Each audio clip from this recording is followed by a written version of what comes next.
Hi everyone. I hope I'm audible. Can everyone hear me? सबको आवाज सुनाई दे रही है मेरी? Yes, sir. Great. Awesome. So let's get started. Today we are going to talk about our cybersecurity master program. Okay. So I have a couple of links जो मैं आपको दिखाना चाहता हूँ that I want to show you and then we'll talk about it. Okay. So I'm going to share my screen, everyone. I hope it is visible. Yes, sir. So आज हम क्या बात करने वाले हैं? Just to I just have one question. Is everyone okay with Hindi, or should I use English and Hindi both? It's up to you guys. I hope everyone is fine with Hindi. Hindi or both is okay, sir. Both is okay. All right. Cool. So today I'm going to talk about CEH, which is going to be the very first course in our cybersecurity master program, right? So do you guys know the difference between these three courses? किसी को पता है इनके बारे में difference? CH versus Pentest Plus versus CYSA. You guys know about it already? Any idea? Even if you're wrong, कोई problem नहीं. You can still let me know what you think about these certifications. CISA Plus is a different organization, and EC Council is different. And penetration testing, I think, is upgrade course after CH level. Right. So CEH is from EC Council, right? Pentest Plus and CISA Plus are from CompTIA. Okay. So all these three combined will form your cybersecurity master program. All right, everyone. So CEH, starting with this course. Now, do you guys know that CH has two versions? क्या आप लोगों को पता है इसके बारे में? कि इसके दो versions हैं CEH के. One is CEH V12 and the other one is CEH Practical. You guys know the difference between both of them? No? Okay, then I'll tell you.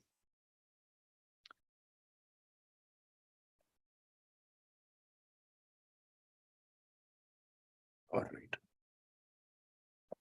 So the first one is CEH V12. So CH V12 is basically a theoretical exam. All right. It's a theoretical exam. इसमें you will have around 125 questions, right? You're going to have, I'm going to write it down for you. 125 MCQs, and you have around 20 domains or 20 modules that you are going to study here, right? तो यहाँ पे आप theoretically from scratch समझोगे cyber security की जो domains होती हैं, right? And उसके बाद हम क्या करेंगे? उसके बाद हम प्रिपेयर करेंगे आपको for the interview questions and how you can take this exam. Understood? That is how this exam is going to be structured. The other one is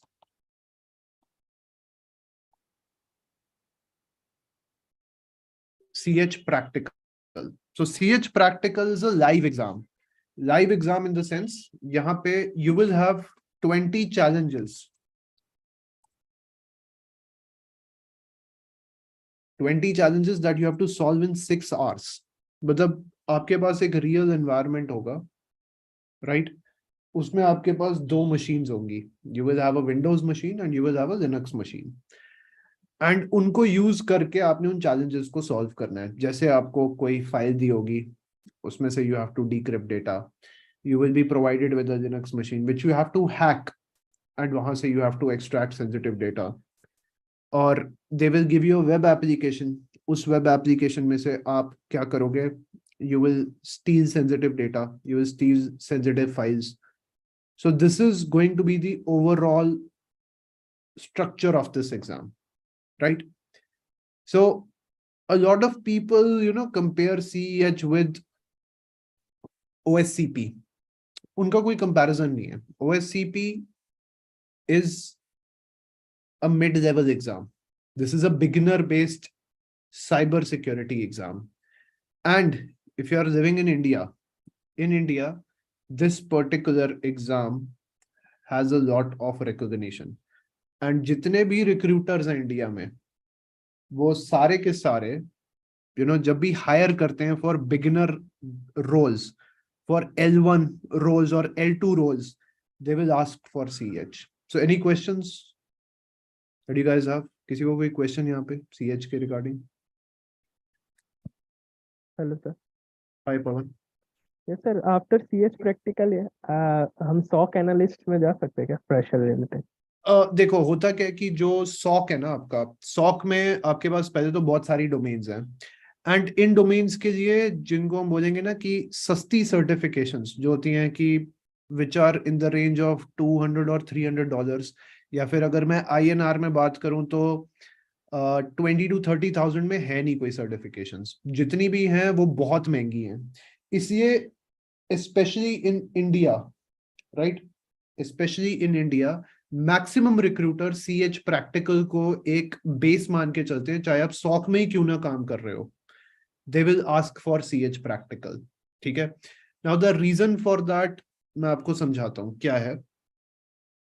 देखो, आप हो एक नए SOC engineer, right, you are a new SOC analyst, so they are going to ask you to do a lot of things. You should be good with logs. अब मेरी can you understand me? समझ आ रही है मेरी बात? Yes sir, yes sir, yes sir, yes. Right. तो वो आपको कहाँ से समझ आएंगे? Where will you understand that? Where will you get all that knowledge from? वो आपको मिलेगी CH practical से. So CH practical is going to prepare you for SOC roles as well, because in CH practical you get 70% offensive security questions, right? Offensive cyber security questions, and 30% defensive cyber security questions, like related to malware analysis, related to forensics as well. Got it? Okay sir. Sir इसमें forensics भी आ जाएगा? इतना नहीं आता है, थोड़ा सा आता है बिल्कुल. Autopsy tool something? Autopsy मैं कराता हूँ. I teach volatility as well, but autopsy is not officially in the syllabus. Okay okay sir. Okay. Autopsy is discussed in detail in CYSA plus. Okay sir. Okay. Yeah. So this is the main difference between CH V12 and CH practical, right? When companies ask for CEH, they are not pinpointing CH V12 or CEH practical. You can take any exam. They are fine with that. Okay. Because the CH practical exam also gets updated after every year or after every 2 years, right? So I hope that is understood now. Okay. Why I don't suggest spending your money on CH V12 theoretical exam? Because after, cramming some questions and after passing an exam with just MCQs, you will not become a hacker, or you will not become a pen tester or a cybersecurity analyst. So it's better to test out the waters through CH practical and then go into that field.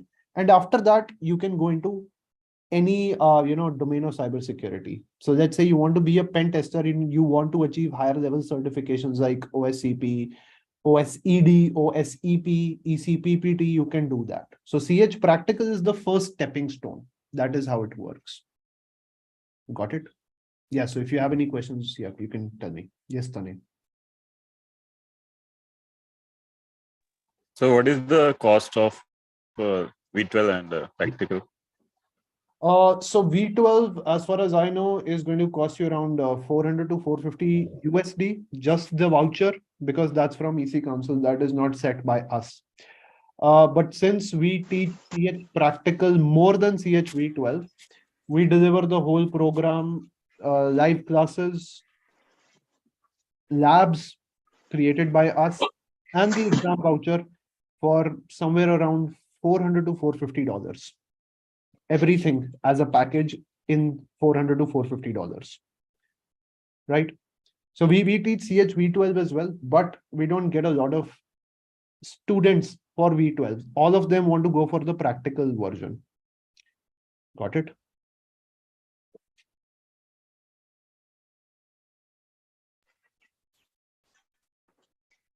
All right. Sir, I have one question. Sure. After completing CS certificate, it has expiry, right? Like after 2 years, something it will expire. Three years. Okay, after 3 years. So after 3 years, do I have to again give the exam and again renew it something, or what is the procedure of renew it?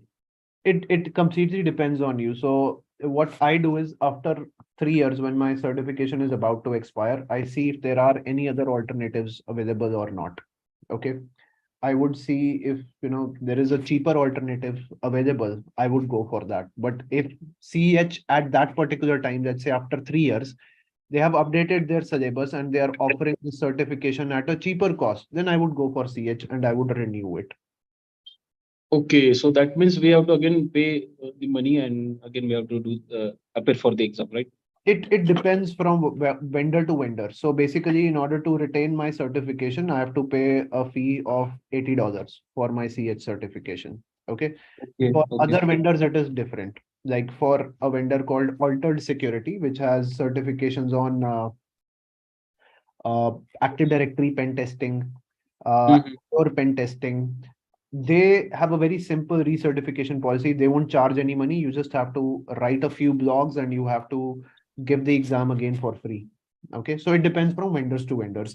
EC Council, yes, they have this policy that after 3 years you will have to reappear for the exam and you would have to pay a cost. Okay. Okay. Or you can take a higher level exam. For example, you can take CPENT. I'll show you.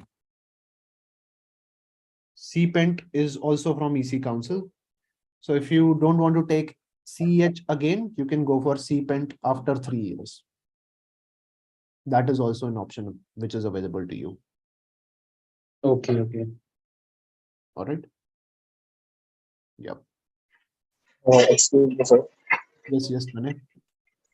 So, according to you, doing both the certifications would be considered better, or going with serious practical is good? See, if you take both, if you take CEH V12 as well as CEH practical, you get CEH master. Okay, but so far in the industry, I haven't seen any recruiter, any organization asking specifically for CH master. Right? It's up to you. If you consider this as an achievement, go for it. CH V12 plus CH practical. But CH practical is more than enough. It is sufficient enough. You can then use that money to take another certification. Okay. Okay, sir. For example, pen test plus from CompTIA, because pen test plus from CompTIA will teach you more concepts than CEH. So it talks about Active Directory pen testing. It talks about Python for pen testing and Python for cybersecurity. It teaches you scripting. It teaches you API security. So that is what you can opt for after CEH. Okay, sir. Yeah, got it. All right. Yeah. Yes. Yeah. So Anchizian, I'll come back to your question. I'll take that question. Don't worry. Okay. I'll talk about how you can choose cybersecurity as a career if you're a fresher. I'll come to that point after some time. All right. So CEH, this certification, which is Certified Ethical Hacker, it covers everything from the beginner's perspective. So I consider it as a beginner to intermediate level certification. Okay. I see a lot of people comparing it with OSCP and calling it trash, but it's like comparing a Mahindra Thar with a Jeep Wrangler, right? Both of them are different segments. I know both of them are 4x4s, but they cater to different needs, right? So when you talk about CEH, so whether it's CH V12, which is the theoretical exam, or it is CH practical, they focus on something called 5 phases of pen testing. Okay. So before I talk about these 5 phases, I have this question like, H stands for hacker, and P is pen testing. What is the difference between these two terms?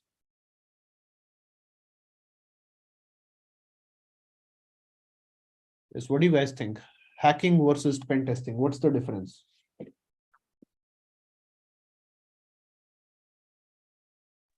In pen testing, we just test the vulnerabilities of the system, Okay. and in hacking, I'm not sure Okay. like exact difference. So if you go to LinkedIn and you search for jobs as hackers, you won't find any. But if you search for jobs as pen testers, you'll find a lot. So basically, this term called hacker or hacking is a slang. Okay. In organizations, you're not called as hackers, you're called as pen testers. Now, there are a lot of websites available on the internet which will give you a very detailed description of hacking versus pen testing, but it's completely the same thing. Okay. In your organization, you will work as a pen tester, or for a third party organization, you will work as a pen tester. Okay. What will you do? You will do the same things.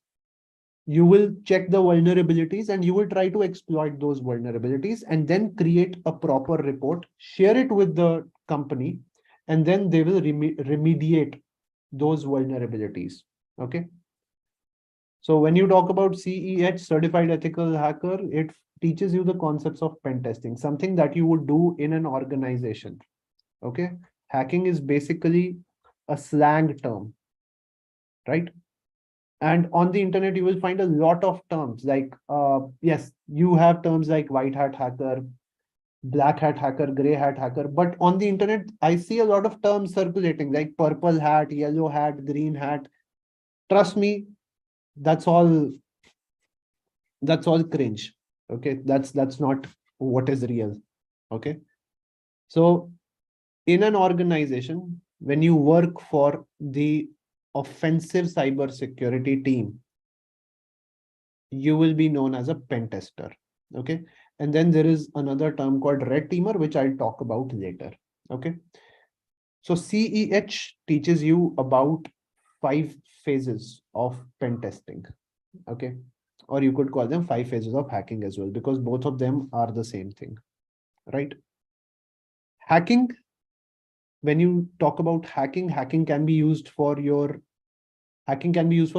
purposes as well. That's also one of the differences. But when you talk about pen testing is done legally. Pen testing is done ethically. All right. So you have to sign a contract before you pen test. And there are only certain targets where you can pen test. So if you are pen testing a company's infrastructure, you have to sign an NDA, which is known as non-disclosure agreement. You have to sign something called SOW, statement of work, right? You cannot just pen test here and there all their assets. That doesn't, it doesn't work like that. Okay. So this certification basically focuses on 5 phases of pen testing. Is anyone aware of that? Is anyone aware of those 5 phases? 5 phases of pen testing. Okay, I give you an IP to pen test. What would be your approach? Can anyone tell me? I give you an IP. What would be your approach? How will you pen test it, or how will you hack it? Can anyone tell me? सबसे पहले तो scan करूंगा IP में कुछ ports open है कि नहीं. Yes. You said scan, right? Yes. So the Scan. proper term that we use for it is called Recognize. Reconnaissance. reconnaissance. Perfect. Yes. Then after scanning, Information gathering. yes, we do information gathering of those ports that are open, right? Is that what we're going to do? You Yes. can use number for that. Right. So the name of that phase is known as, the name of that phase is Enumeration. enumeration, right? Then what do we have? Once we have gathered all the information of that particular target, right? Once we have figured out the services or the ports that are open on that particular IP, then we are going to check, Elevate privileges. right? Then we are going to check the problems with that one specific service. And then what are we going to do? We are going to gain access, right? For example, if I come across a website, and I find a login page, what would be my next step? To gain access into that dashboard. Am I right? If there is a login page, I'll try my best. I'll use tools to gain Yes. access into that dashboard. So the third phase is known as gaining access.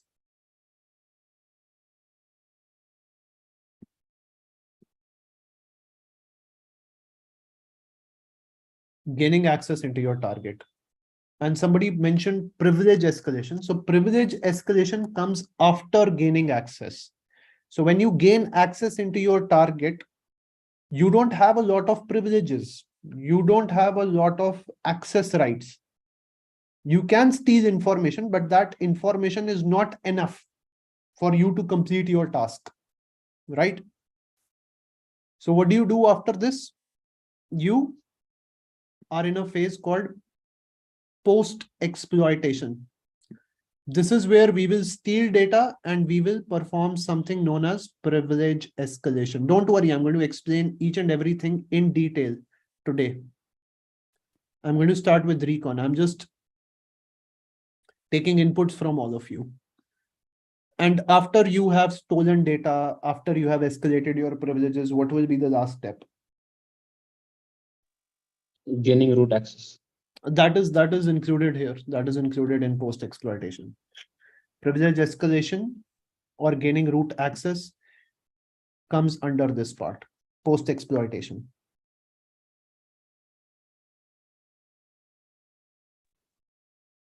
Report. Command and control. Yeah, that would be included here, post-exploitation. See, Report generation. a report generation is the last step. Okay, that would come after these 5 pages. So don't think of yourself as a hacker, think of yourself as a thief who's trying to break into someone's house. Now, obviously, you cannot go into their house without gathering information. So what are you going to do? You're first going to figure out if they have a dog, if they have a camera, right? And how do the owners look like? If the owners are like super heavyweight, they look like bodybuilders, or they look like, you know, UFC fighters, obviously you won't break into their house, right? So that is what you do in recon. After you have gathered that information, then you are going to find out from which door are you going to go inside their house, which door does not have a camera on it, or which door does not have a dog near it. You will go through that door. That is known as enumeration. Once you have figured out the problems or limitations or loopholes in that particular door, then you will gain access into their house. How can you do that? By either forcing yourself inside it, or maybe there's a vent through which you are going to crawl, or you can have a lock picking machine through which you are going to gain access, right? So once you have gained access into their house, what will you do? You will start stealing what? Money, valuables, goods. So that comes as phase number 4, right? And after you have stolen everything, what will you do? Will you stay there? Is that your house? No, right? What will you do then? You will leave, right? We will leave. Yeah. Obviously, I'm surprised. Why didn't anyone say that? Guys, what would you do if you're trying to rob someone's house? You'll steal the money, and then would you stay there? No, right? Yeah, you will go away and remove the traces. Remove the traces. So the last step is called evasion. Evasion means that I am now going to clear all my logs, all the traces. Okay. And then if I want to visit this place again, I will leave a loophole. So when will I do that? I will do that in this fourth phase. So basically, in hacking or in pen testing, we have these 5 phases of hacking. Okay. Understood? That is how it works. And then there are different models, there are different frameworks. Then you've got the cyber security or the cyber kill chain model as well, which we'll talk about in our upcoming classes. But this is the overall process or the steps involved in that process, which we use for pen testing our target or for hacking our target. All right. So throughout our course, which is CEH, we have to understand these phases. We have to work with the tools which are used in these phases, and we are going to hack machines or pen test machines from scratch all the way to the end. Okay. So now let's talk about phase number 1, which is a recon. Okay, let's talk about it in detail. So I hope everything is clear till this point. Do you guys have any doubts? You guys have any questions? No, sir. No, sir. All right, awesome.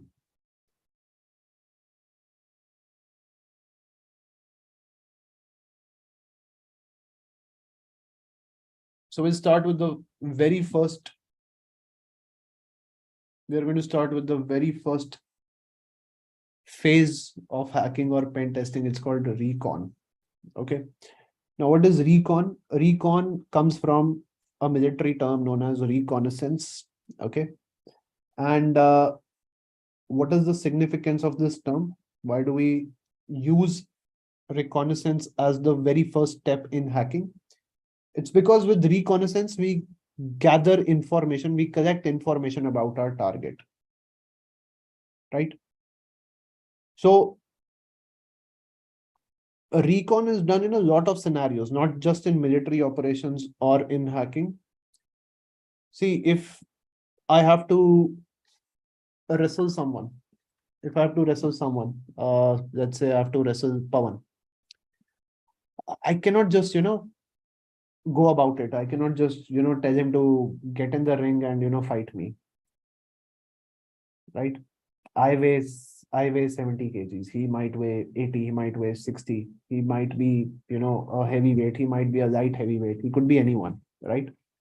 So first I need to know information about my target, how he looks like, right? What are his fighting skills? And then I'll prepare myself. So the same thing happens in hacking or pen testing. You can't just go ahead and, tell someone that you will hack Uber for them. You can't just tell someone that you'll hack Apple for them. You first need to perform reconnaissance. You first need to gather information about your target. So that information can be gathered via different tools. It can be gathered via, techniques like active reconnaissance, passive reconnaissance, and there are different tools for that. Okay, which I'm going to talk about. So this is what reconnaissance is, right? I will be able to figure out what kind of security controls my target is using. If it's a website, is it just running as it is, or is it hosted on some cloud platform? Is it using some web application firewall? What is it using? I will find that out with recon. So ये सब मैं किसके साथ करूँगा? ये सब मैं reconnaissance के साथ करूँगा. Understood, everyone? So what can you find with recon? What can you find with recon? You can find information about organizations, details of employees, details of, the technologies that they are working on. I get it that with tools like Harvester, you can gather information about employee details, addresses, and contact details. But I want to ask you guys, how is this information relevant for me as an attacker? If I'm a pen tester or if I'm a hacker, how is this information relevant for me? Web technologies.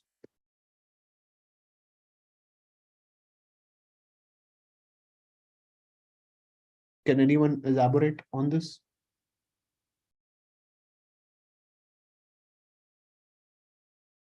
Sir website किस पे बनी है? PHP, Mhm. JavaScript, तो उससे थोड़ा analyse कर सकते हैं कि कौन सा यूज करा है, कौन सी वेबसाइट पे कौन सा अपना कोड यूज करा है, किस चीज Right. पे बेस्ड है, कौन सी Right. वेब टेक्नोलॉजी यूज है. Right. Because as a hacker or as a pen tester, the pen tests that we perform are black box pen tests. Can anyone tell me the difference between black box pen tests and white box pen tests? कोई बता सकता है मुझे? Can anyone tell me the difference between black box pen tests and white box pen tests?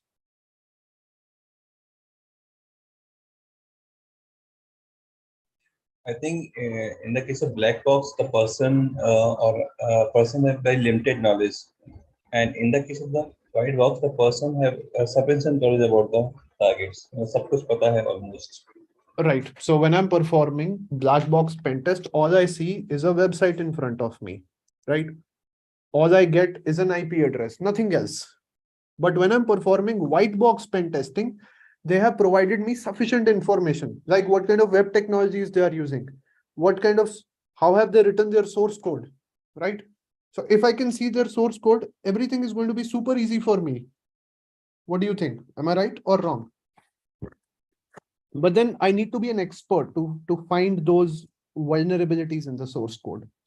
So usually as a pen tester or as a hacker, let's say if you're a bad guy, everything that you're doing is a black box pen test. You don't know what is inside that website. So if you gather information about that organization and you're able to figure out the web technologies which are used by them, you can make calculative decisions. You can make proper decisions. You won't spend too much time on figuring out which technology they are using, right? For example, let's go to LinkedIn because we can find all this information via LinkedIn. How? By checking a company's job posting.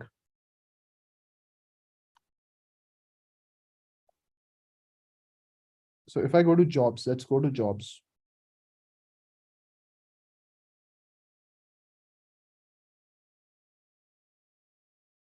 And let's check Walmart.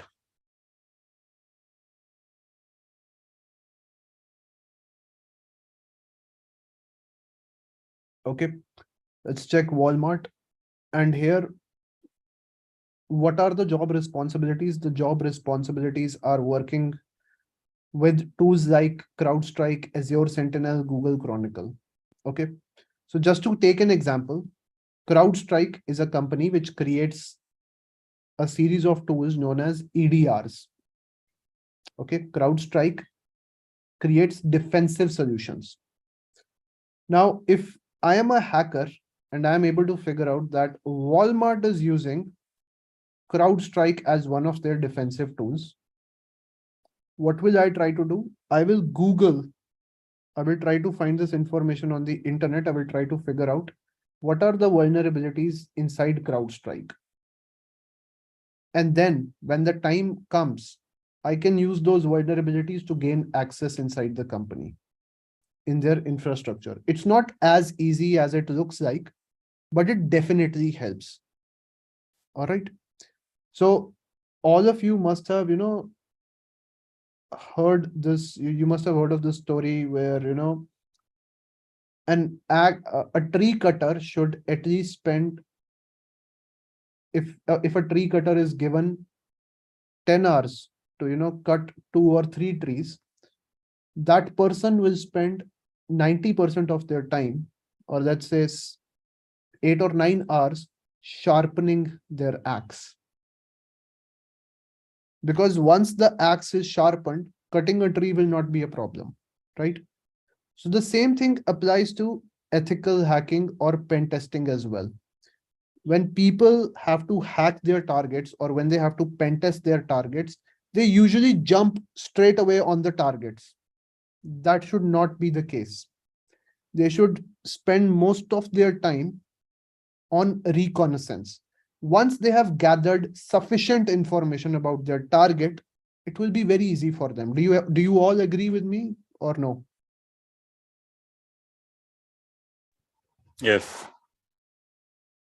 Yes. Right? Because if you have figured out what kind of technologies they are using, if you have figured out what are the vulnerabilities in those technologies, what kind of operating systems they are working with, then it will be very easy for you.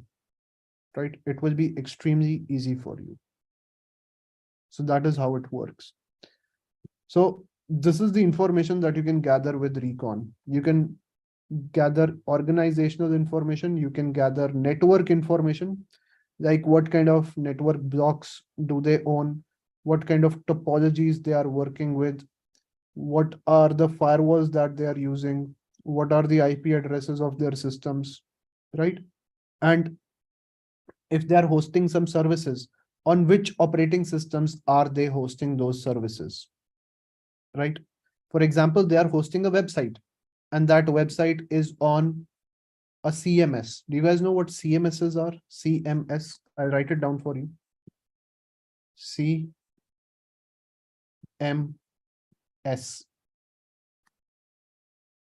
Any idea what this is?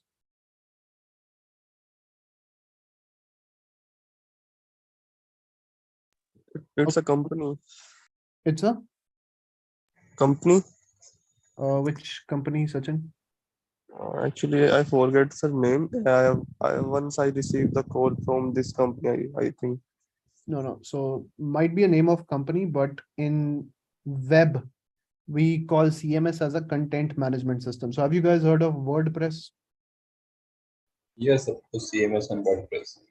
So do we have to create our own website if we are using WordPress? No, right? We just have to fill in the content and everything is handled by WordPress. We don't have to create a website by ourselves, right? The full website. We don't have to code in HTML, JavaScript, or CSS. We don't, right? Everything is handled by WordPress. We just have to add content. We just have to add our blogs or whatever we are doing, right? So all this information can be gathered via a reconnaissance. Okay. And if I am able to figure out that a website is hosted on WordPress, then I can look for vulnerabilities in WordPress. Then I can find out the default credentials used in WordPress. Because what happens is all these tools which don't require coding, which are straight away used by the organizations or straight away used by individuals, most of the individuals don't even change the passwords. Right? Most of the individuals are still using default credentials. Username as admin, password as admin. And it's 2023, right? So whose fault is it? Organization's fault or the person who has created their account like this? So the person's fault. It's that person's fault, right? Because Yes. don't you guys wonder that it's 2023. We've got so many technologies helping us out, right? AI, ML, and cybersecurity are now working together to provide us secure environments. We have so many tools. We have firewalls, and not just regular firewalls. We've got next gen firewalls, which are behavioral based. They can understand malicious behaviors and they can block that traffic. We have tools like intrusion prevention system and intrusion detection system. We have tools like endpoint detection and response tools, which are EDRs. So imagine how many tools we have in organizations. And most of the organizations have a big budget for cybersecurity as well. We've got email security tools. We've got so many tools. But even after that, companies get attacked. Right? Even after that, data gets breached. So who is at fault then? Humans, right? Do you agree with me? Yes, sir. Right? So because of misconfigurations, because of not being passionate enough in their field, such things happen, and that leads to dangerous attacks. Right? Now, there are scenarios when you have configured everything properly and it's not your fault. That's a different scenario. Most of the attacks happen because of misconfigurations, where a person has not done their job properly. Websites are getting hacked because the developer developed the website and left the responsibility for security to someone else, the security engineer. Right? So it's not just one person's responsibility to secure everything. It is a shared responsibility. Right? Well, I'll take one more example. Does anyone use cloud here? Does anyone use cloud? Azure, AWS, GCP? Yes, AWS. AWS. So when you work with AWS, are you aware that they have a security model called the shared responsibility model? No. So a lot of people are under the impression that AWS is not ready to take responsibility of your data. That is not what AWS says. That is not what any cloud vendor says. The cloud vendor says that, if the problem is on our end, we take full responsibility of that. But if you're not keeping your data secure, like if you are using default credentials, or if you have shared your passwords with everyone, so who is at fault? Cloud will never take responsibility for that, right? Who is going to take responsibility for that? The human, the users, the clients. Understood? Is it clear, everyone? So that is how it works, and that is how it should work. We've got so many tools to protect us, but still organizations get hacked. Why? Because of bad decisions. Right? So we were talking about reconnaissance. So there are two types of reconnaissance. One is called passive reconnaissance. The other one is called active reconnaissance. Can anyone elaborate on this? Can anyone give me examples of passive and active recon?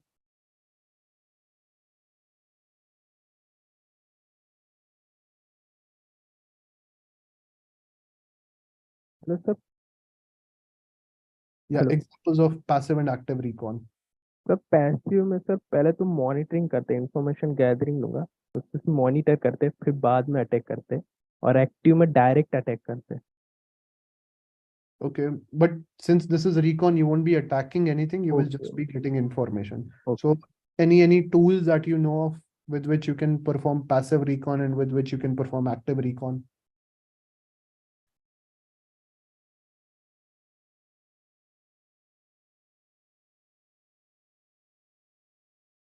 Sir, I think for passive, I am not sure, but passive, like we are just checking any target IP or anything. So we are just finding the detail for any indirect sources or direct recon. We just use a Nmap or any other tool to find the details or information about that.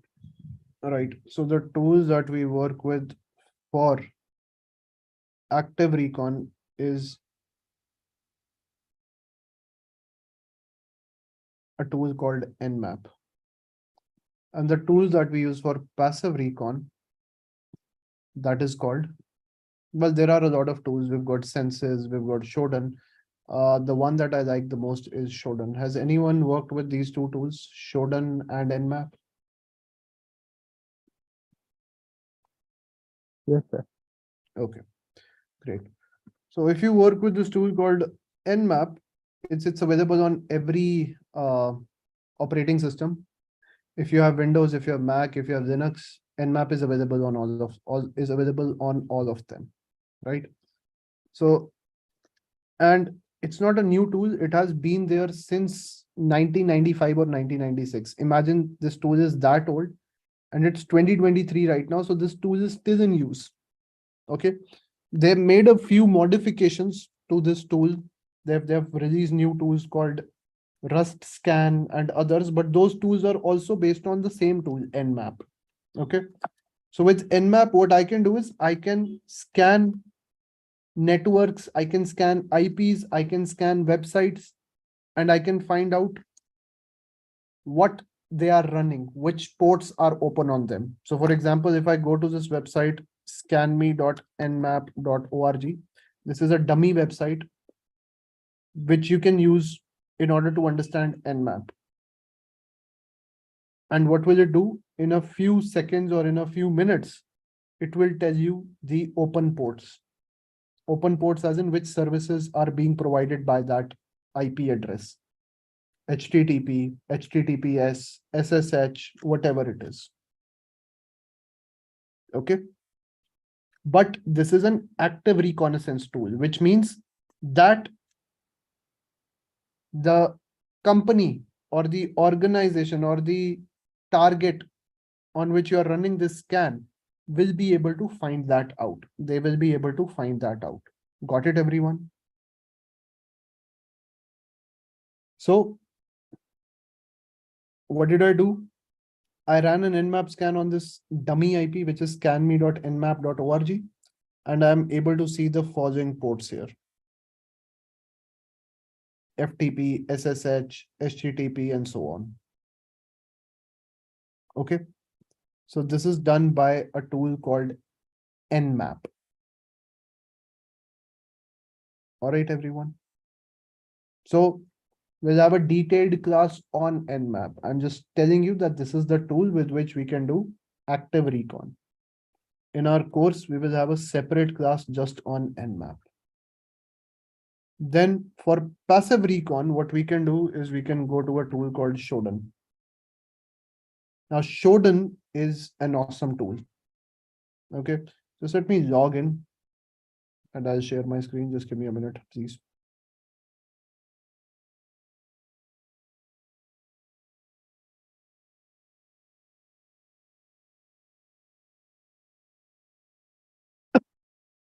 Sorry.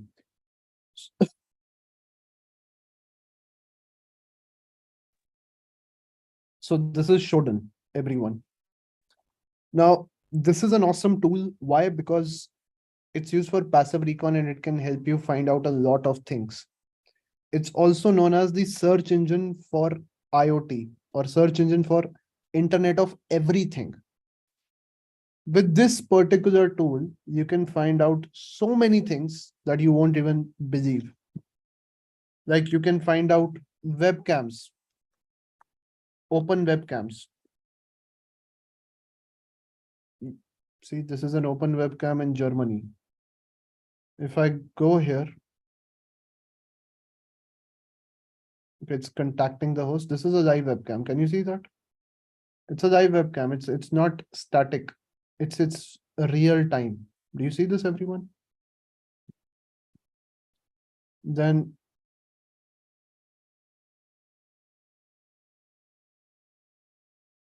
this one is in Norway.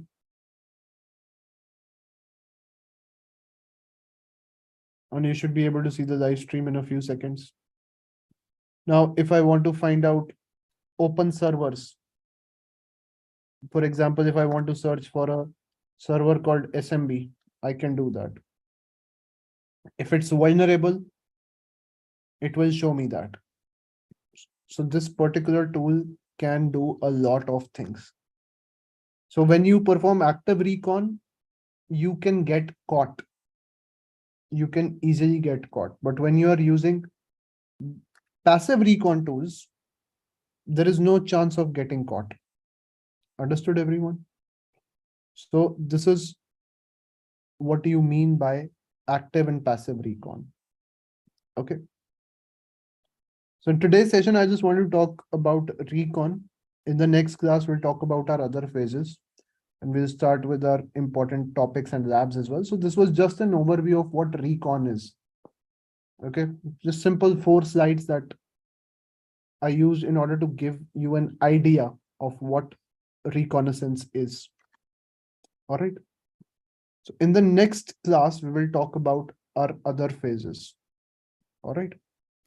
And so basically in this program, which is Cybersecurity Master Program, you get access to 4 courses. So we start with Security Plus, which is the most basic course.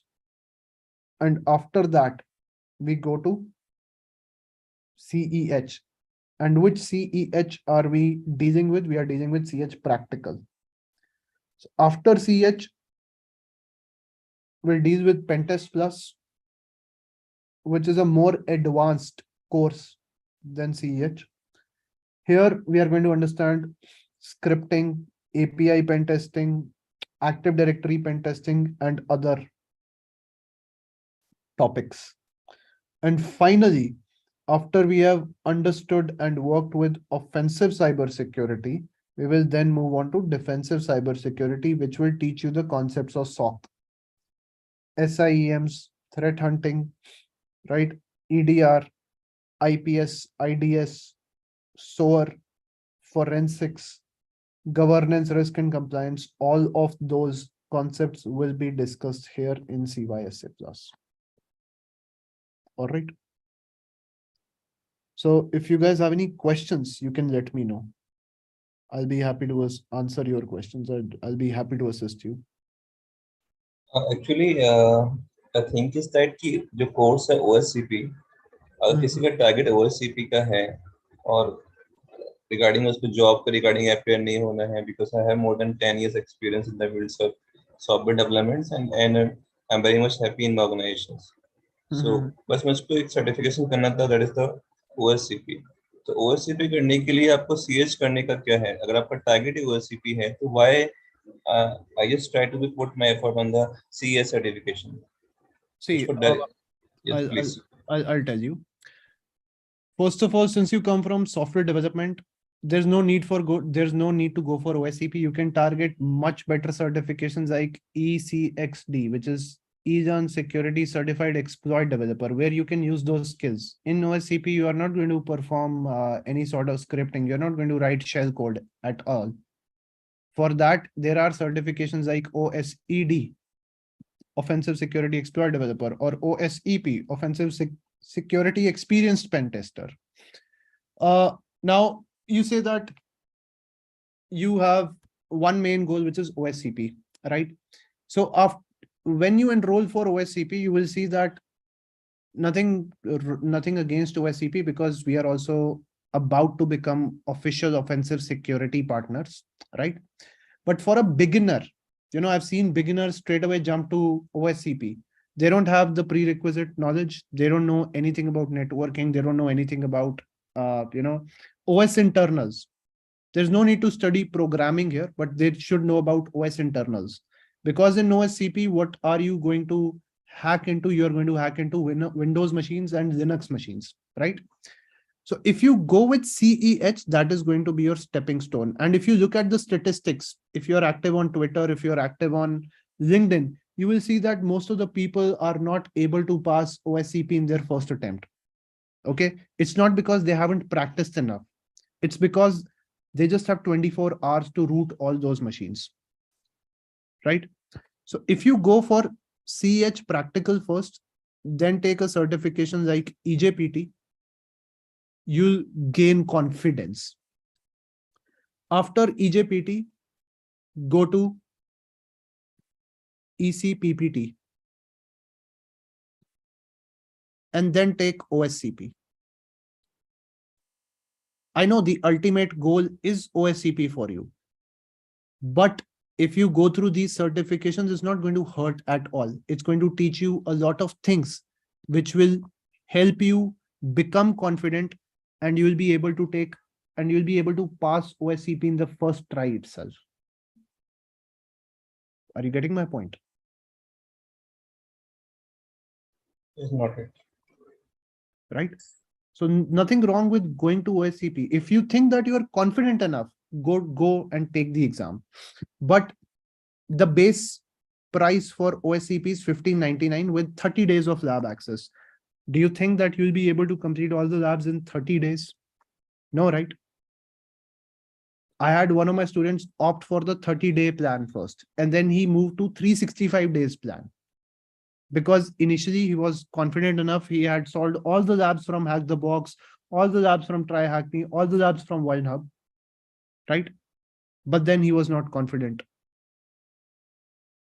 So he opted for 365 days model, and it turned out to be $2,000 eventually. And $2,000 in countries like US, Canada, Australia, New Zealand is not a lot, because most of the times your employers will sponsor you for this certification. In India, you'll have to first take the certification, and it's at the discretion of the employer whether they want to reimburse that cost or not. So $1,599 is a big amount, and there's a lot at stake, right? So that is the thing. So if you go through this path, if you go with this path, it will definitely help you out a lot. Okay. But since you're a software developer, I will suggest a different path for you. If you want to use that knowledge of programming for offensive security, then opt for certifications like ECXD, which is Iran Security Certified Exploit Developer, which will teach you Python for pen testing, which will teach you assembly language for pen testing, right? With which you can create your own reverse shells, and then you can finally opt for OSED. Got it? That is how you should structure that path.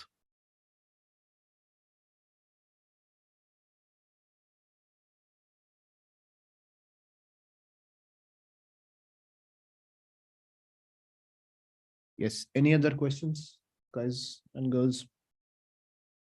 Hello sir. Yeah, Pawan. Sir CH practically कितना networking आना चाहिए, कितना Linux portion आना चाहिए? देखो, if you have the knowledge of basic Linux, directories, files, basic commands like cd, pwd, that is more than enough.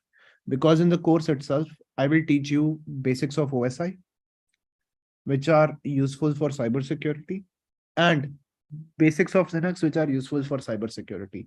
You don't need to know Linux at an RHCSA level, because you're not going to become a system administrator here. Okay. So I'll teach you that much Linux, which is required, and then you can easily move forward.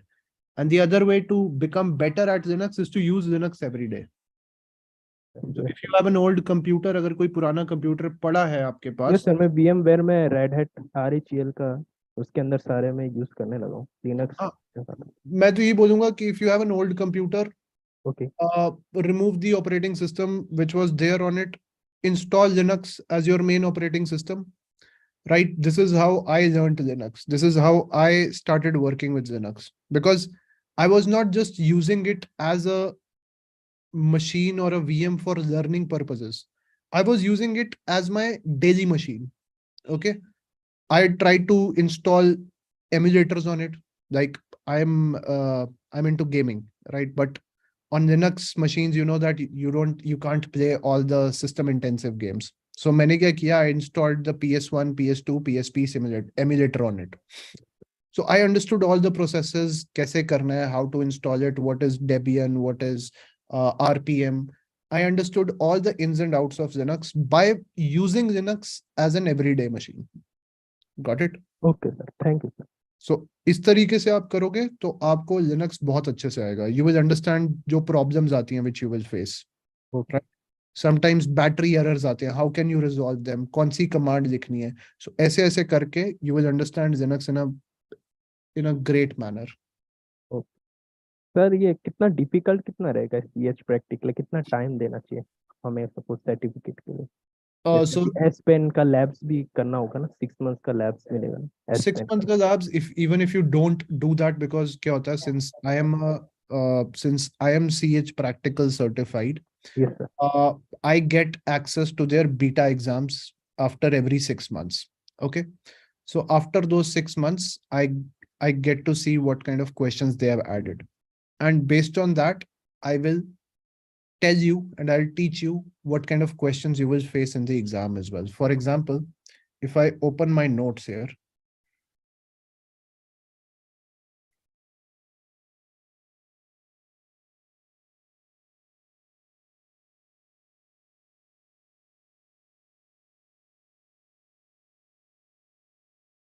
for example, this is for SQL injection, right?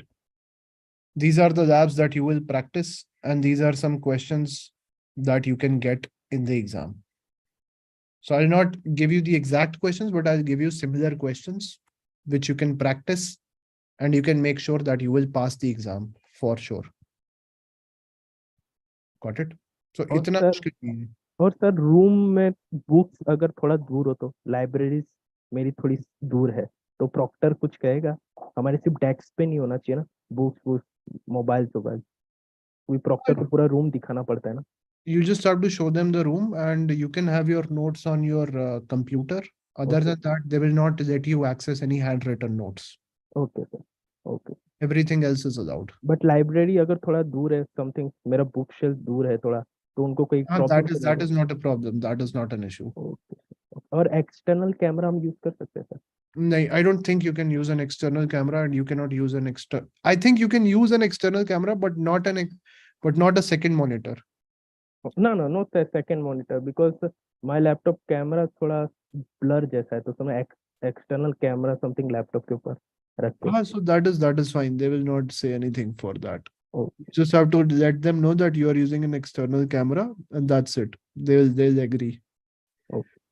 और sir एक question देखा था CX practical related एक operating system था तो उसमें Nmap का command चलाते तो हमें फाइंड आउट करना पड़ता है कि उस मशीन में कौन सा ऑपरेटिंग सिस्टम रन हो रहा है तो पहले वाले में तो विंडोज का कोई दिखाया फिर दूसरे वाले में थोड़ा अलग दिखा दिया तो कुछ ऐसे क्वेश्चंस होते हैं कि हमें सेकंड वाले क्वेश्चन पे पहले चले जाने का अगर उसमें से अपने को फाइंड आउट मिल जाता है कि विंडोज का वो वाला ऑपरेटिंग सिस्टम इसमें चला है तो वापस से हम जाके There is no hard and fast rules that you have to attempt the questions in the कभी sequence. कभी वो एनमैप टूल है ना गलत दिखाने लगता है ऑपरेटिंग नहीं, उसके लिए क्या होता है that Nmap is not a sure shot tool. It will sometimes give you false positives. It will sometimes give you false negatives. It will sometimes give you true positives as well. True positive means correct results. Yes. So for that, you can ping the machine based on the TTL value. You can find out which operating system is it. If it is 60 to 64, it's a Linux machine. If it is 120 to 128, it's a Windows machine.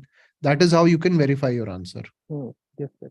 कभी कभी first वाले का answer हमें second वाले में मिल जाता है ऐसा you can do that. That is not they don't have a specific rule for that कि आपको वही यूज करना है. और सर आप हमें क्या डेमो वैसा समथिंग दिखा सकते हो ना कि सपोज वो आपने बताया था कि एमसीक्यू पे आप क्लिक करते हो तो बहुत साइड में होता है अगर थोड़ा सा भी गलत क्लिक हो गया तो ऑटोमेटिकली यस चला जाता है नेक्स्ट यस और नो वाला हाँ वो I will talk about that in our classes. Don't worry. उसमें क्या होता है that if you skip the questions that you get in the exam, you have to answer them very carefully. So the questions are like this. Once you're about to submit your answer, okay, once you're about to submit your answer, this is what you will get. So this is the submit button, and this is the skip button. So sometimes what students would do is they would click on skip. They would press the button here in the middle and it would select skip. So you have to be very careful about that, right? This is where you will write your answer. And then after writing your answer, you have to either submit it or you skip it. People think that if they skip it now, they can answer it later. But no, if it is skipped right now, they will not let you answer that question again. Understood? Okay और suppose first machine suppose मेरे को cryptography का machine solve करना है 20 module तो हम उस पे जा सकते हैं Yeah, you can do that. They will not stop you because all the 20 questions are available on the right side. Okay You don't have to skip any to, go to the 20th question, or you don't have to do anything for going into a specific question. That is हमें button पे focus रखना है कि skip पे नहीं click होना चाहिए yes, just don't click on skip. Everything else is fine. Okay thank you Yep. Cool. So yes, then everyone, that would be all for today, right? And we'll meet